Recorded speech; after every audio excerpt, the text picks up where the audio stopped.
Magandang gabi, Philippine Air Force. Narito na ang ating latest weather update ngayong gabi, Sabado, July 25, 2026.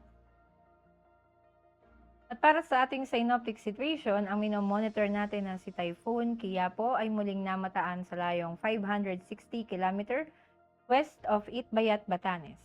Ito ay may taglay na lakas ng hangin umaabot ng 130 km per hour at may pagbugso na aabot ng 160 km per hour. Patuloy itong kumikilos pa west-northwestward na may bilis na 30 km per hour. Samantala, ang southwest monsoon o hanging habagat ay ang patuloy na iiral at makakaapekto naman sa bahagi ng Central at Southern Luzon, maging sa Visayas at Mindanao. At para sa ating general area forecast, ang Batanes, Cagayan, Apayao at Ilocos Norte ay asahan nating makararanas ng maulap na kalangitan na may kalat-kalat na pag-ulan, pagkulog at pagkidlat. Samantala sa bahagi naman ng Pangasinan, Zambales, Bataan at Occidental Mindoro ay asahan nating makararanas na may paminsanang pag-ulan.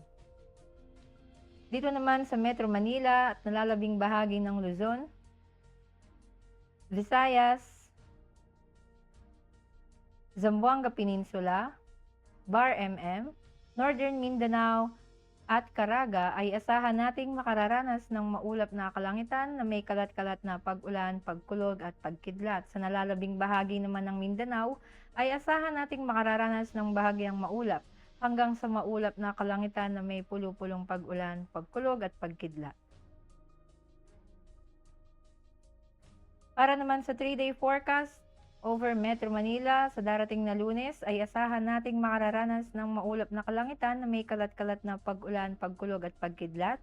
At sa darating na Martes at Miyerkules naman ay asahan nating makararanas ng bahagyang maulap hanggang sa maulap na kalangitan na may pulu-pulong pag-ulan, pagkulog at pagkidlat. Gayon din sa Cavite, Lipa, Angeles, Puerto Princesa at Kalayaan Islands. Sa Mactan, sa darating na Lunes, Martes at Miyerkules ay asahan nating makararanas ng bahagyang maulap hanggang sa maulap na kalangitan na may pulu-pulong pag-ulan, pagkulog at pagkidlat. Gayon din sa Zamboanga at sa Davao.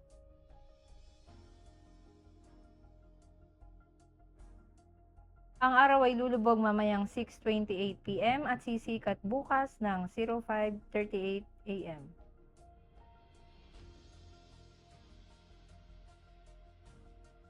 For moon illumination, meron tayong 91% increasing.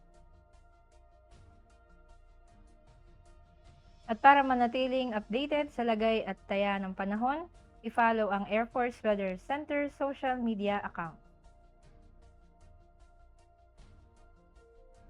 On behalf of our Commanding Officer, Colonel Hermelino T. Calubiran Jr., PAF GSC, I'm Sergeant April F. Salas, Philippine Air Force, Weather Broadcaster ng Air Force Weather Center. Muli, magandang gabi, Philippine Air Force.